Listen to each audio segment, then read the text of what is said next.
Bueno, amigos, bienvenidos a este episodio, esta charla que tenemos sobre el capítulo 4 de Hemos pecado, que se llama Nos arrodillamos ante Mamón, el pecado de la adoración al dinero.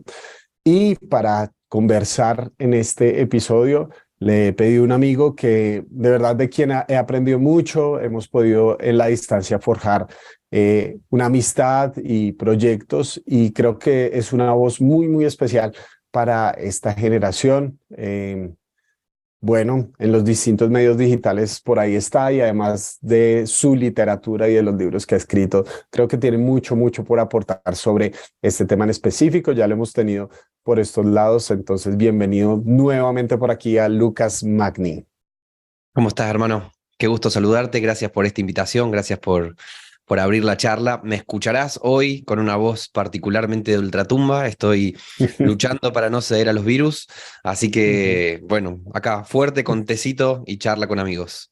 Bueno, bueno, Lucas, te envié este episodio porque, bueno, hay muchas cosas que uno podría hablar sobre este tema, pero eh, cuando yo decidí escribir este libro, vi que uno de los pecados más recurrentes o una de las visiones más generales que la gente tiene sobre la iglesia y sobre los pastores es que somos que es un negocio a gran escala, ¿verdad? Recuerdo una anécdota una vez llamando a una emisora de radio porque estaban ofreciendo unos tiquetes gratis para una obra de teatro que yo quería ver con mi esposa. Llamamos y bueno, tú sabes cómo son las emisoras de radio, media hora uno ahí esperando. Cuando me contestan, me ponen al aire y entonces me dicen, bueno, bienvenido, tenemos a un oyente, ¿cómo te llamas, Miguel? Y se le ocurre al conductor preguntaría, ¿y usted a qué se dedica? Y yo digo, no, yo soy pastor. Y en al aire, una emisora que escuchaba mucho aquí en Colombia, y ahí dice, uy, pero no nos vaya a robar. Entonces, bueno, ahí como que trató de organizarla. Yo le dije que somos distintos, que yo no soy de esos. Pero ahí yo me di cuenta, claro, mucha gente tiene la visión general que la iglesia es un negocio, que los pastores tenemos todos un jet privado y nadamos en dinero, porque esta idea del Evangelio de la Prosperidad, que en última instancia es un amor al dinero, ha sido la imagen general que se ha tenido mucho dentro de la iglesia. ¿Por qué, por qué crees tú que ha calado tanto dentro del medio evangélico general este amor tan grande por el dinero y desde los púlpitos se alienta y se sigue promoviendo? ¿Qué opinas tú, Lucas? Bueno, creo que en primer lugar lo que está pasando es que hay una intersección con el drama humano, digamos, y la iglesia en ese sentido no es una institución al margen de la experiencia humana, por el contrario, es humano demasiado humano, trayendo a colación un viejo libro. Y la iglesia también es demasiado humana en ese sentido, y el mismo tipo de tentaciones, el mismo tipo de falencias, el mismo tipo de conflictos existenciales que encontramos en otros sectores de la sociedad, lo vemos reflejado en la iglesia, y que tiene también sus particularidades, y que por eso muchas veces esos dilemas existenciales, o diciéndolo en pocas palabras, pecados y falencias morales o éticas, quizás a diferencia de otros espacios de la sociedad o de otros grupos sociales, en la iglesia pasa mucho que está atravesado por todo un lenguaje teológico y por toda una reivindicación de palabras asociadas con lo divino, con la trascendencia, con el absoluto, con la metafísica, que la verdad le dan un peso, le dan una legitimidad al lenguaje, le dan una pregnancia al poder de ciertas personas en el uso de su palabra, que hace que sea mucho más conmovedor. Una cosa es decir, no sé, yo como político te vengo a decir tal cosa, y uno puede decir, claro, esta persona me está hablando desde este lugar. O yo como empresario te digo tal cosa, y uno dice, claro, esta persona está hablando desde su, bueno, desde su proyecto económico, explícitamente económico. El tema es que nosotros, para bien y para mal, como creyentes, tenemos la palabra Dios en la boca constantemente. Y digo para bien y para mal porque la palabra Dios es una palabra que ha causado a lo largo de la historia vida y muerte. No porque Dios sea vida y muerte en sí, sino porque las consecuencias del uso de esta palabra y de cómo se ha interpretado, de cómo se ha puesto, de cómo se ha hecho circular en diferentes ambientes, ha traído consecuencias de vida y de muerte. En ese sentido, creo que como bien dice tu libro, a veces es necesario incomodar. Cuando hablamos de muchas cosas, y la verdad que es incómodo tener que verse en la situación de incomodar. Es un poco como el dilema que atravesaron los profetas, ¿no? Este dilema de decir, es un pueblo al que yo amo, es un pueblo por el que me preocupo, me importa cómo sigue esta historia, pero eso implica, justamente por el profundo amor que me trae a decir estas cosas, que voy a tener que proclamar ciertos dilemas porque el futuro de la fe que compartimos y cómo va a ser interpretada y cómo va a ser leída va a depender un poco de eso, ¿no? Como bien decías, en Argentina, en un lenguaje muy, muy campechano, se suele decir, ¿no? Cura pedófilo, pastor choro. Choro sería como ladrón, ¿no? Ladrón. Entonces, como ese es como algo con lo que de alguna manera u otra se tiene que lidiar en el lenguaje público, ¿no? La idea de que detrás de la investidura y detrás del uso de la palabra de Dios, en la Iglesia Católica los sacerdotes hacen ciertas cosas, en las iglesias evangélicas los pastores hacen otras, utilizando un poco esa investidura que les da y ese uso de la palabra Dios, ¿no? Y del peso que tiene la palabra Dios.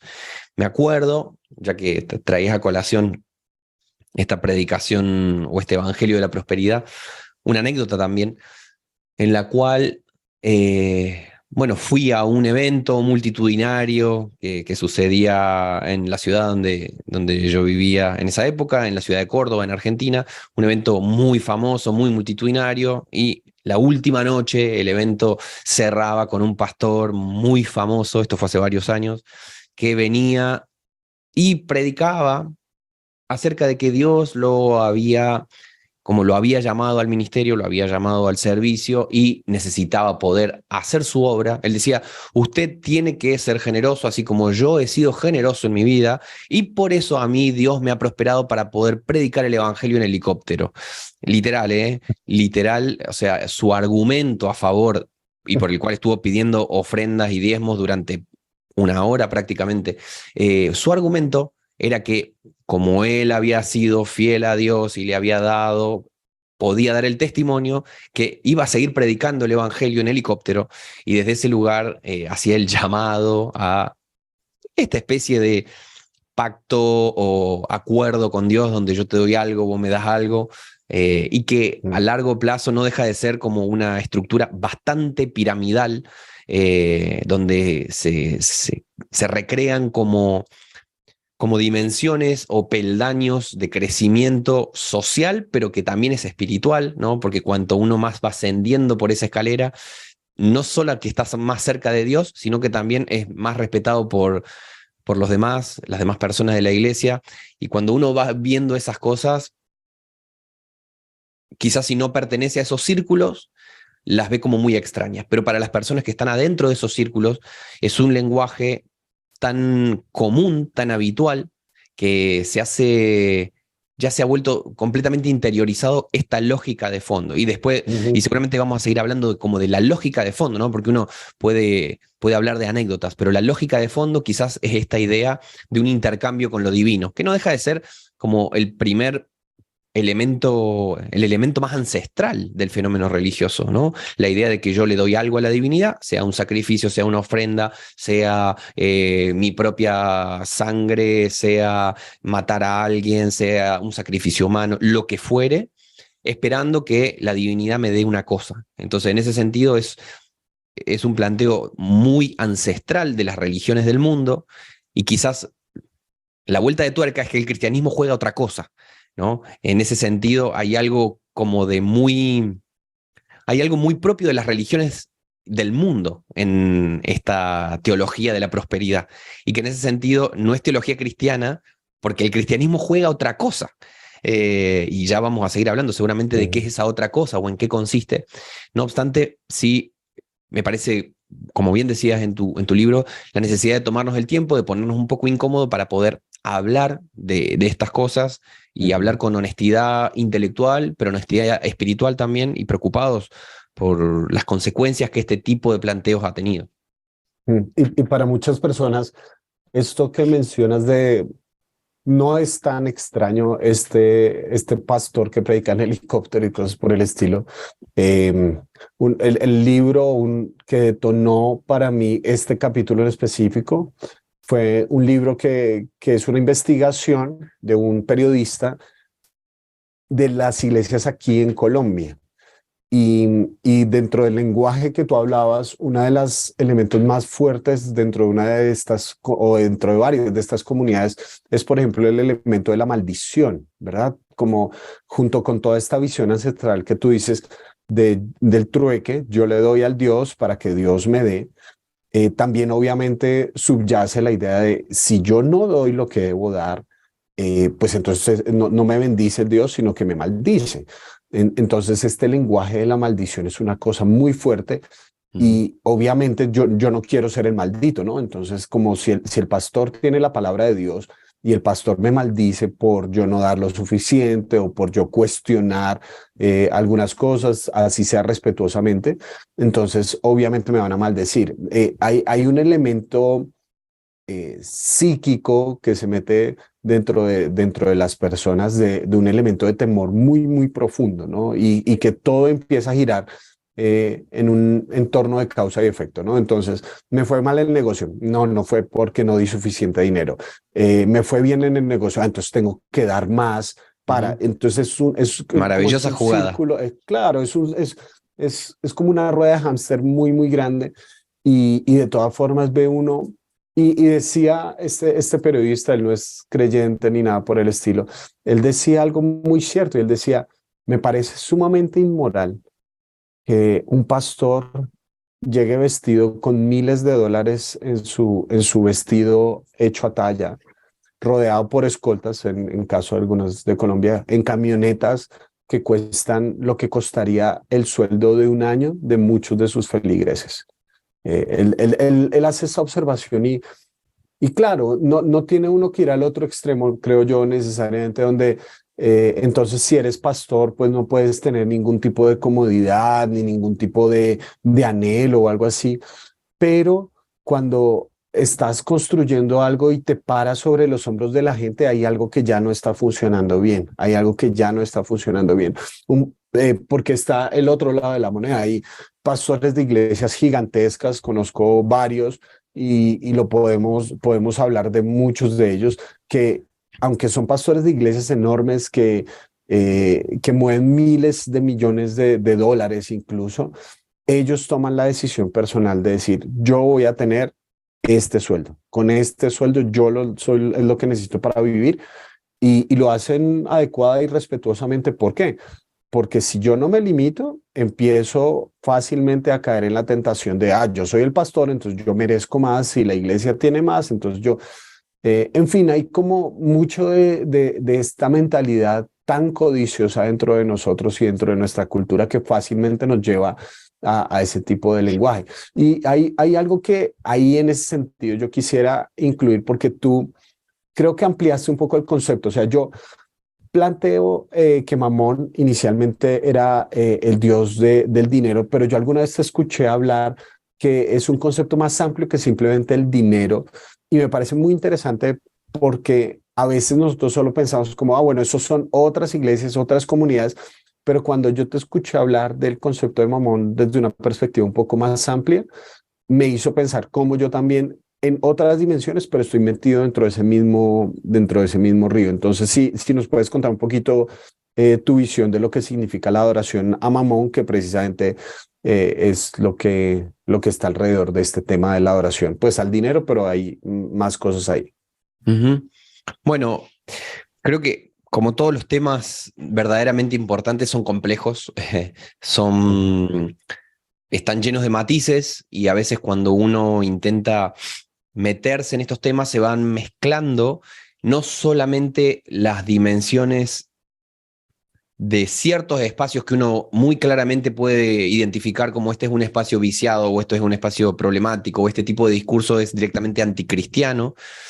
Eso es sencillo muchas veces, ¿no? Porque uno puede situar como un completo digamos, un otro absoluto, ¿no? Pero después cuando las cosas se van mezclando, como bien decías vos, muchas veces no es tan fácil decir dónde empieza y terminan cierto tipo de prácticas a las cuales uno está tan acostumbrado y mirando a otros, ¿no? Hablando de una propia vida, uno puede decir eso, pero quizás mirando a otros, uno diría, claro, yo sé que esta persona tiene este tipo de discurso o en el fondo de su retórica está esta lógica para entender a Dios. No obstante, al mismo tiempo, esta es una persona que en tal otra área para mí es un ejemplo, o esta es una comunidad en la cual se predican estas cosas, pero al mismo tiempo se predican estas otras en las cuales yo digo, sí, esto es maravilloso, esto es genial, qué bueno que exista, ¿no? Me acuerdo que hace un tiempo estaba hablando con Santi Benavides, también un Ujú, compatriota tuyo, ujú, y Santi me decía que había estado visitando la iglesia de un famosísimo pastor de la prosperidad de Centroamérica, quizás el más famoso, eh, y que al mismo tiempo que le generaba toda una revuelta en su interior, ¿no? De que iba a estar en ese contexto y todo lo que significaba, también me dice, yo puedo observar como los matices de todo eso y ver, por ejemplo, que las personas que nos recibieron, si bien había una disparidad completa entre las personas que estaban sirviendo en la comunidad y este pastor, digamos, con una posición económica exorbitante, dice, no obstante, estar en este lugar tan pomposo, en este templo gigantesco, estas personas súper humildes también sentían como una dignificación por el mismo hecho de estar siendo parte de un lugar tan pomposo y que muchas veces se crea una retórica en torno a eso, de decir, este es como el nuevo templo de Jerusalén, ¿no? Y es como decir, yo también soy parte de esa gran historia sagrada. Entonces, mm, cuando uno se empieza a meter en la realidad, empieza a complejizarse. mucho, mucho, mucho. O sea, las ideas en sí mismas son ideas duras, sólidas. Esto es sí, esto es no, esto es blanco, esto es negro, pero después uno empieza a meterse en la realidad, a cruzarse con personas, con historias, con recorridos de vida, y la cosa se empieza a complejizar. Eh, y cuando vos hablabas recién acerca del mamón, esta palabrita aramea que usa Jesús y que dice el Señor que no se puede servir a dos señores, no se puede servir a Dios y a Mamón, ¿no? Eh, Esto que te voy a compartir lo recupero de un biblista excelente que se llama Jacques Dupont, que él habla acerca de la raíz de donde viene la palabra mamón, que es una palabrita aramea. Este es uno de los términos que tenemos en el Nuevo Testamento que nos dan la pauta de lo que sería la ipsísima verba de Jesús, es decir, las palabras concretas que usó Jesús, ¿no? Tenemos algunas poquitas en los evangelios, como mamón o como Ujú, talita cumi, ¿no? Estas palabras en ujú, arameo que usó el Señor, que después los evangelistas que escriben en griego recuperan esta palabrita suelta porque les pareció lo suficientemente importante para decir, por ejemplo, mamón o talita kumi o Elí Elí lama sabactaní, ¿no? Estas palabritas del Señor en arameo. Bueno, en arameo la palabra mamón tiene la misma raíz que es las palabras mn, ¿de dónde viene la palabra amén? ¿No? Amén es esta afirmación que decimos nosotros también, que en arameo comparte la misma raíz con la palabra mamón, y que en ese sentido la raíz mn significa lo que es seguro, aquello que dura en el tiempo, aquello en lo que se puede contar, eso donde vos podés poner tu confianza, eso que te da seguridad, que tenés una comodidad existencial, podemos decir, ¿no?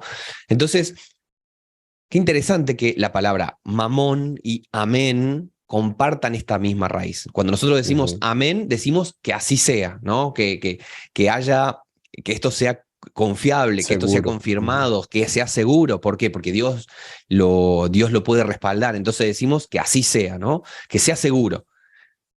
Cuando nosotros vemos la palabra mamón, que generalmente se traduce en nuestras Biblias como riquezas, y sí, significa riquezas, y había una divinidad cananea asociada con mamón, que tenía que ver con las riquezas, con la prosperidad, etcétera, con la abundancia, pero ponerla en este contexto del arameo nos hace abrir un poco más la vista, ¿no? Porque cuántas cosas en nuestra vida son seguras o confiables o nos dan comodidad o podemos poner nosotros nuestra seguridad en ellas, ¿no?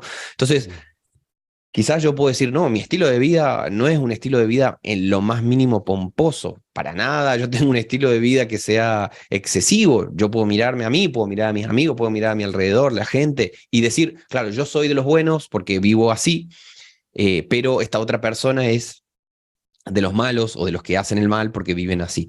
Y en realidad, de vuelta, cuando empezamos a meternos en el barro de la existencia, empezamos a descubrir que hay un montón de cosas en las cuales yo también pongo mi confianza. Y Jesús dice, no se puede servir a Dios y a Mamón, ¿no? No solo las riquezas en ese sentido, sino todas aquellas cosas en las cuales nosotros podemos sentirnos seguros, confiados, cómodos, lo cual no deja de ser una invitación a dar un salto de fe enorme, porque es siempre una gran tentación nuestra, de todos, la de poder de alguna manera tener más o menos domesticado a Dios, de que Dios no sea un amigo útil, alguien que nos resuelve los problemas, un milagrero, como algunas personas veían a Jesús. Y es interesante que cuando Jesús muestra su verdadera cara, por así decirlo, en Juan capítulo 6, después de hacer el milagro de la multiplicación de los panes y de los peces, Jesús muestra su verdadera cara, y en ese contexto, cuando dice, si les interesa estar conmigo, tienen que comer de mi carne y beber de mi sangre, porque mi carne es verdadera comida y mi sangre es verdadera bebida. En ese momento, los que buscaban los milagros, los que iban a Dios con la lógica de te doy para que me des, se van, lo dejan solo, dicen, este está loco, se van, y solamente quedan con él los discípulos, ¿no? Y Pedro sintetiza este acto de confianza en el Señor, diciendo, Señor, ¿a dónde más podríamos ir? ¿No? Ujú. ¿A qué otro, en qué mamón podríamos poner nuestra confianza? ¿En qué otro espacio podríamos albergar nuestra seguridad si solamente vos tenés palabras de vida eterna? ¿No? Creo que en, en las complejas vicisitudes de nuestra ética cotidiana de todos los días, necesitamos una y otra vez responder a la pregunta de dónde estamos poniendo nuestra confianza. Si en mamón, que pueden ser las riquezas, pero también pueden ser muchas otras cosas que nos dan seguridad y confianza, o si la ponemos en Dios, ¿no? Porque la fe tiene que ver con cosas que yo creo a nivel de, bueno, estas son mis ideas y sí, yo creo en el Dios Padre Todopoderoso, creo en Cristo, su único Hijo, creo en el Espíritu Santo, creo en la Iglesia, etcétera. Son cosas que creemos, pero el sentido de la fe, ¿no? Que en latín los reformadores decían una y otra vez, la fides no es tanto creer como una serie de afirmaciones, sino más bien confianza. En italiano es fiducia. Se nota más en italiano la idea de fides como fiducia. Poner tu confianza en algo, no solamente en creer una serie de principios o de valores o de afirmaciones, sino de poner tu confianza en esas cosas, ¿no? Entonces, es una invitación para todos constantemente, cotidianamente, no una sola vez. Sí, sí, no, y estaba pensando, Lucas, cuando se amplía ese concepto, como que se abre ese abanico, porque uno fácilmente puede decir, no, pues de pronto mi tentación no es el dinero o algo, pero pensaba, ¿cuántas veces, por ejemplo, yo pongo mi confianza en que un contacto va a ser el que me va a dar seguridad? O sea, como si yo logro conectar con esa persona, entonces ya, me va a ir bien o me voy a, si yo logro tener esta relación y este vínculo, entonces mi vida está bien o, en fin, como de verdad el evangelio nosotros, yo veo que en nuestro corazón es como si tuviéramos un anaquel de dioses, de centros de confianza, ¿verdad? Entonces, mi conocimiento, no sé, mis relaciones interpersonales, y le agregamos a Jesús ahí, ¿no? O sea, como Jesús, vas ahí adentro, cuando te necesite para algunas cosas, ahí va Jesús. Y el amor precisamente es constantemente en toda la Biblia, desde el Antiguo Testamento, la idea de un Dios que desea no una parte de la vida, no una forma de vida solamente, sino que desea exclusividad. O sea, ese primer mandamiento que vemos en Éxodo es un mandamiento por exclusividad. Yo no quiero que anden inventando otras cosas, o sea, que anden otras imágenes y entonces piensen que yo soy, y además de eso, entonces tengan otros dioses. Y lo que me llama la atención ahí en el Antiguo Testamento es que dice, no tengan dioses porque nosotros lo ponemos, no tengan otros dioses aparte de mí, pero ahí dice, no tengan otros dioses junto a mí. O sea, no, sabes que a veces uno dice, bueno, si tengo a Dios, no importa si tengo otros dioses, pero tengo a Dios. No, Dios desea este salto de fe, como tú dices, de exclusividad y ese es un elemento muy importante porque si bien de pronto nosotros lo vemos más fácil en otros, bueno, no, estas iglesias que predican la prosperidad, de pronto nosotros no estamos ahí, pero pertenezco y he servido principalmente en iglesias y comunidades donde la mayoría de personas son universitarios, personas profesionales, personas que en términos generales están cómodas económicamente.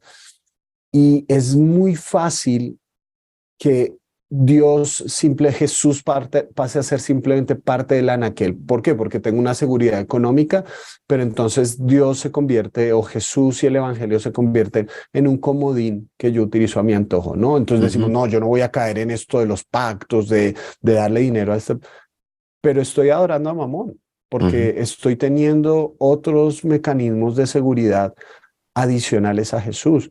Esa visión, Lucas, me parece muy importante porque de una u otra forma es algo que está en el corazón del ser humano. Nosotros queremos tener otros dioses, nosotros adoramos otras cosas que no son Dios y nos arrodillamos frente a otras cosas que no son Dios. Eh, y, y pensando ya propiamente en una dirección de pronto un poquito más positiva,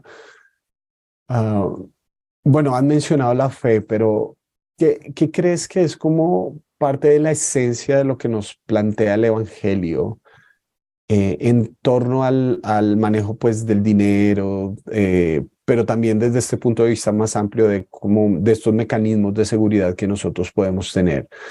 ¿Qué crees tú que es eso revolucionario? Hablábamos al principio de que el Evangelio es como que juega otro deporte distinto al de las adoraciones paganas. Ah, ¿Cuál es el deporte que juega el Evangelio? O sea, ¿qué nos ofrece el Evangelio? A mí me parece muy interesante que se ha vuelto. Yo creo que la época de gloria de la teología de la prosperidad en América Latina ya pasó. Fue para mí quizás la década del 2000, después de toda la crisis, las crisis económicas de los 90 y los 2000, con todo lo que sería como el triunfo de una economía neoliberal en toda América Latina. En ese contexto van surgiendo como reacción también estas teologías de la prosperidad que tuvieron como su momento de gloria, pero después empezaron a como bueno, caer por su propio peso. Y es interesante que hubo muchos predicadores que de hecho se hicieron ricos y famosos predicando en contra de los ricos y famosos de la teología de la prosperidad. Eso Ujú, me parece como una paradoja muy loca, ¿no? ujú. Porque en ese sentido nadie está exento de caer en ese tipo de propuestas, ¿no? Y cuando hablamos de a qué juega el Evangelio en relación con este sistema que es más bien el de una religiosidad, la religiosidad humana clásica, ¿no? El de le doy algo a la divinidad para que me dé algo, pero yo estoy en control de la situación, digamos. Por eso está bueno el versículo que traías en torno a no tendrás otros dioses junto a mí o a mi lado, porque es esta idea del panteón, que es la idea típica, digamos, de las religiones. La idea de decir, bueno, yo soy el centro de todo esto y tengo un vínculo con los dioses como si fueran patrones, ¿no? Pensando en el tipo de vínculo que existía en la antigüedad, donde estaban los esclavos y los siervos que tenían una relación de dependencia con su patrón, ¿no? Con el pater familia, por ejemplo. Es el mismo tipo de relación que tenían las personas con lo divino. Por eso tenían, no sé, el patrón de la lluvia, el patrón de la cosecha, el patrón de la fertilidad, porque todos estos patrones ofrecían ciertas cosas y la persona, para ganarse ese beneficio, lo servía de alguna manera, les daba algún sacrificio, hacía algún tipo de ritual, se privaba de algunas cosas, haciendo algún ayuno o alguna flagelación. Y en el fondo tendemos a todo esto como seres humanos y que quizás está este deseo a lo mejor muy egoísta de querer tener a todo este panteón que me sirva, o a lo mejor este deseo como más, ¿cómo lo diría? Como un deseo de que yo mismo esté a cargo de todas estas situaciones, ¿no? Y que yo vaya como contratando con mi servicio, con mis ofrendas, con mis sacrificios, que vaya contratando a estas divinidades y de alguna manera ser responsable de mi propia salvación en el tiempo presente o en el futuro, ¿no? Y es interesante que cuando los primeros cristianos ocupaban la sociedad grecorromana, muchas veces eran tildados y eran perseguidos como ateos. Y uno puede decir, qué absurdo esta idea de que a los cristianos, los que defendieron el monoteísmo a capa y espada, hayan sido tildados de ateos. ¿Pero por qué eran ateos? Porque vivían en una sociedad que no tenía ningún inconveniente, al contrario, favorecía la idea de que existieran muchos patrones, ¿no? Un panteón donde uno se dirigiera para pedir beneficios, para pedir algún tipo de cuidado, algún tipo de bendición, y los cristianos decían, no, para adorar a nuestro Dios significa que no vamos a adorar a otros. Los panteones existían con la idea de decir, bueno, sumo un Dios más. ¿Cuál es el problema de sumar también al Dios Jesús? No le hace nada sumar al Dios Jesús. Pero en ese sentido los cristianos se pusieron muy firmes de que tener al Dios Jesús, tener al Rey Jesús, significaba no tener ningún otro rey. Tener a la Trinidad en ese centro de adoración significaba que no podía convivir con otro panteón de dioses. En ese sentido hay una exclusividad muy grande. Por eso un autor que lo trata muy bien este tema se llama Larry Hurtado, que tiene un librito muy, muy profundo, pero también accesible, que se llama Destructor de los Dioses, ¿no? Y eso fue el cristianismo en la época del Imperio Romano, ¿no? Fue el destructor de los dioses, porque para poder levantar como rey a Jesús significaba que ningún otro rey podía estar a su altura, ¿no? Y eso era profundamente contracultural en ese contexto, ¿no? A diferencia de este sistema de te doy para que me des, ¿no? Lo que en latín se dice do ut des, la idea de que hay un intercambio, hay una especie de trueque con la divinidad. El cristianismo siempre ha insistido en que la gracia es lo que define nuestra relación con lo divino. En ese sentido, no una especie de trueque, sino la gracia. Por eso Lutero se pone de la nuca en el siglo XVI con las indulgencias. Porque Lutero reconoce en las indulgencias una inversión de valores cristianos y una vuelta a una religiosidad pagana. La idea de decir, yo le doy algo a Dios porque sé que Dios me va a dar algo, me lo tiene que dar porque yo ya hice esta parte que me tocaba, ¿no?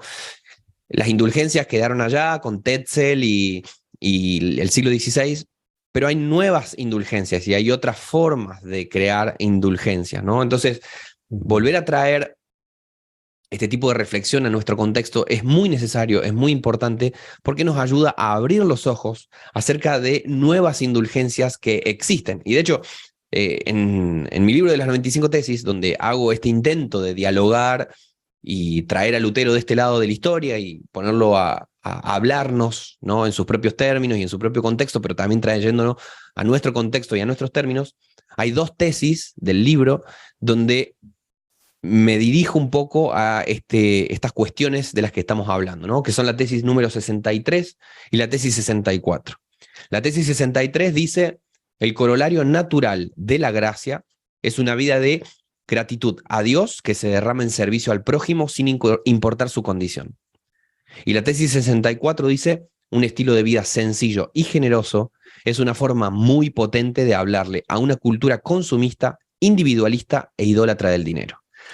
Entonces, en estas dos tesis está de fondo esta idea de que yo voy a hacer algo, ¿no? Nosotros decimos, claro, porque estas teologías de la prosperidad son una perversión del evangelio, ¿no? Y de eso habla un poco la tesis 64, ¿no? En vez de una vida de pompa, en vez de una vida de lujo, no, volver a una vida generosa primero y sencilla después, ¿no? Marcada por el ejemplo de Jesús. En palabras de Lutero, no una teología de la gloria, donde yo veo a Dios desde esa perspectiva, por lo tanto yo mismo me muestro y quiero llegar a ese lugar de gloria, sino una teología de la cruz, una teología generosa, una teología sencilla, una teología que se da hacia los demás y que de esa manera puede hablarle a un contexto individualista, consumista, idólatra del dinero como el nuestro. Pero ojo, que hay otra forma de hacer un intercambio con la divinidad. No solamente darle dinero, sino también darle, por ejemplo, mi propia respetabilidad social, ¿no? Entonces, por ejemplo, se escucha en algunos ambientes esta idea de que como nosotros somos buena gente, nosotros somos de los buenos, nosotros somos el bastión respetable y ético de la sociedad, no tenemos que darle nada a las personas se tienen que ganar lo que tienen, ¿no? Porque de esa manera muestran su respetabilidad también, ¿no? En el fondo la idea no deja de ser bastante parecida, ¿no? Y es la idea de que Otro nosotros, trueque.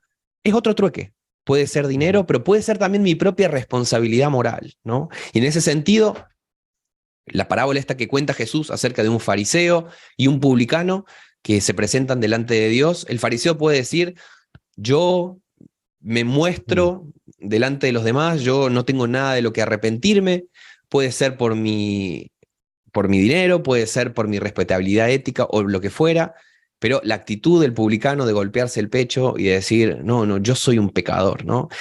Como nos sabemos pecadores, estamos invitados a la generosidad, estamos invitados a perdonar a los demás, a ser generosos, a ser sencillos y no por el contrario, a construirnos a nosotros bajo una imagen gloriosa, ¿no? Queriendo replicar la gloria de Dios. En ese sentido, el cristianismo siempre ha dicho, y esta es la inversión de valores del cristianismo, acá es la vuelta de tuerca, es que la gloria está en la cruz.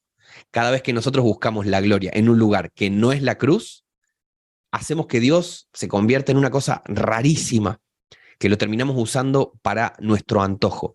Como bien dice el prólogo del Evangelio de Juan, Cristo es el que hace la traducción de Dios, el que hace la exégesis de Dios, el que nos revela y nos muestra al Padre.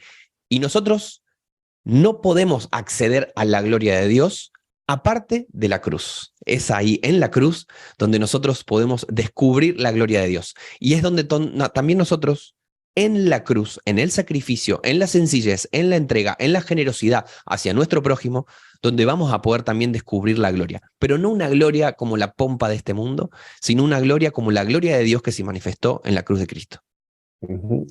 Hay un... bueno, terminaste respondiendo de forma muy, no solo teórica, sino absolutamente práctica, porque ahorita que mencionabas el tema de la gloria, hacia final del año pasado estuve estudiando esa sección de Juan, tú sabes bastante del Evangelio de Juan, de ese último discurso de Jesús, ese gran bloque que está desde el 13 hasta el 17, y ahí hay una oración, la oración de Jesús por la unidad de la iglesia, donde habla Jesús de, les he dado la gloria que tú me diste para que ellos sean uno y para que el mundo crea. Y cuando uno empieza a rastrear ese tema de la gloria, como tú dices, uno por lo general piensa en la pompa y todas estas cuestiones, pero ahí en el Evangelio de Juan y en esa sección específicamente, casi que Jesús intercambia esos elementos porque uno dice, ¿cómo el mundo va a creer? Y Jesús antes, en el capítulo 15, había dicho, ámense unos a otros como yo los he amado. De esta manera todos conocerán que son mis discípulos. Es decir, no es una gloria lejana, sino es una gloria que se ve reflejada precisamente en la capacidad de amar los unos a los otros. Un Dios que bajó, no un Dios que exige, sino un Dios que da a otros.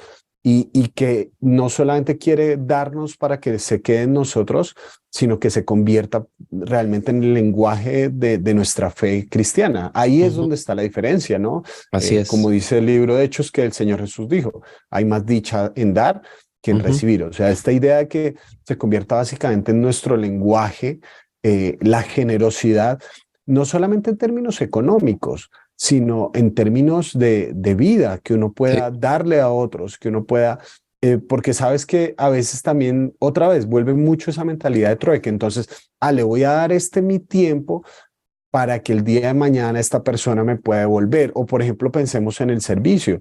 ¿Cuántas personas dicen, yo voy a servir aquí y espero que otros entonces me validen y validen las necesidades de mi corazón y todo? Dar es una renuncia voluntaria, ¿sí? A la posesión, es una renuncia voluntaria al control de lo que tú hablabas, de yo ser el que maneja esto y simplemente estoy entregando por amor a otros. Entonces, ahí yo veo que el evangelio de verdad, cuando lo tomamos en serio, obviamente es absolutamente contracultural, por un lado, Ujú.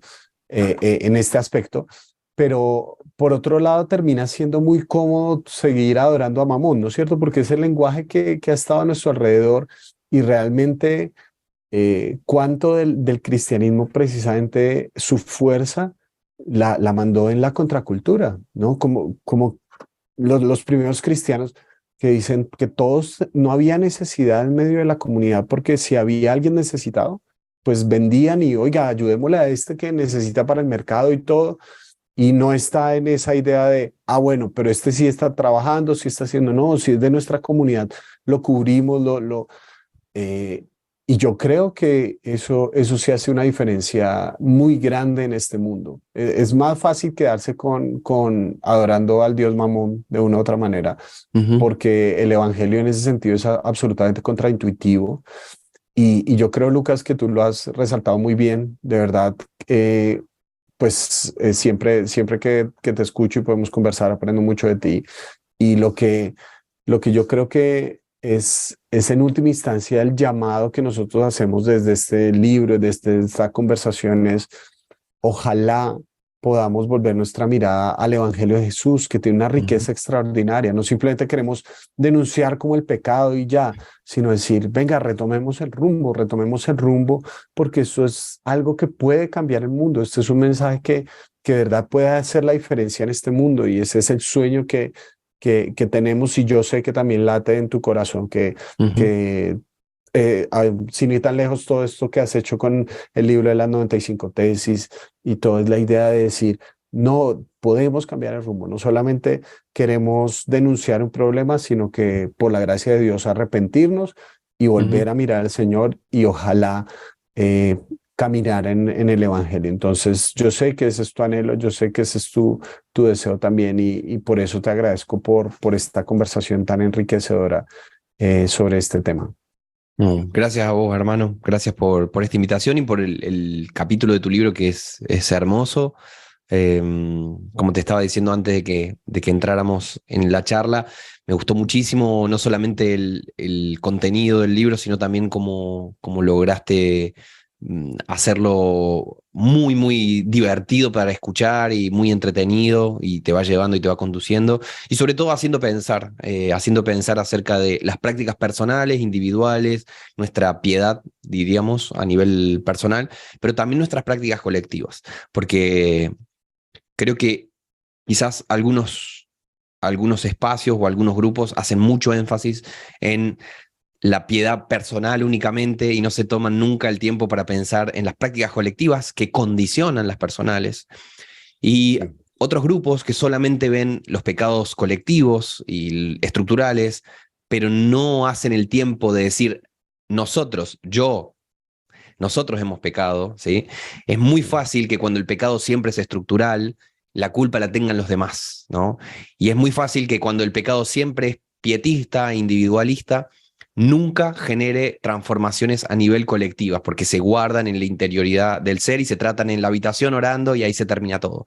Una, un sano equilibrio entre estas dos dimensiones de la vida creo que es fundamental y siempre bajo el ejemplo del Señor, que justamente en el Evangelio de Juan se ve precioso, que el lugar donde se muestra perfectamente la gloria de Dios, donde Jesús es coronado como rey, es en la cruz, ¿no?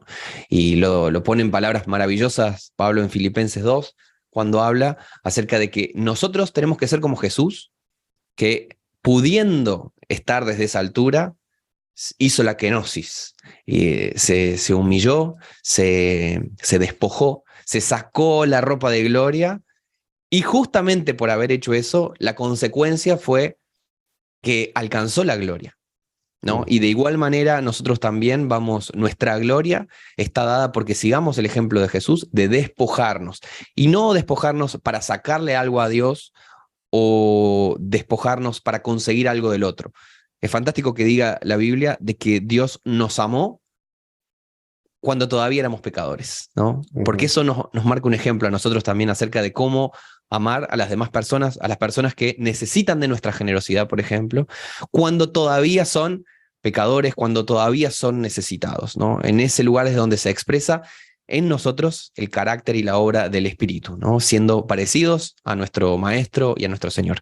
Así que te agradezco un montón, Miguel, gracias por este tiempo, por tu charla, por inspirarnos a pensar en estas cosas tan importantes y ojalá que tu libro pueda llegar a muchas personas, a conmover conciencias, a trabajar por una renovación de nuestras estructuras, porque la verdad que se necesita muchísimo. Bueno, Lucas, pues muchas gracias. Amigos, ya saben los distintos medios en los que pueden escuchar el audiolibro, a través de Spotify y todas las plataformas, a través de YouTube. Entonces, les animamos, este es un recurso que esperamos puedan compartir con otros y se convierta el sueño en un movimiento de una iglesia que ojalá sea la iglesia que soñó Jesús. Entonces, Lucas, gracias. Salúdame por favor a Almen y muchas gracias por este espacio. Gracias, hermano. Te mando un abrazo grande. Gracias a ustedes también, amigos. Un gran abrazo.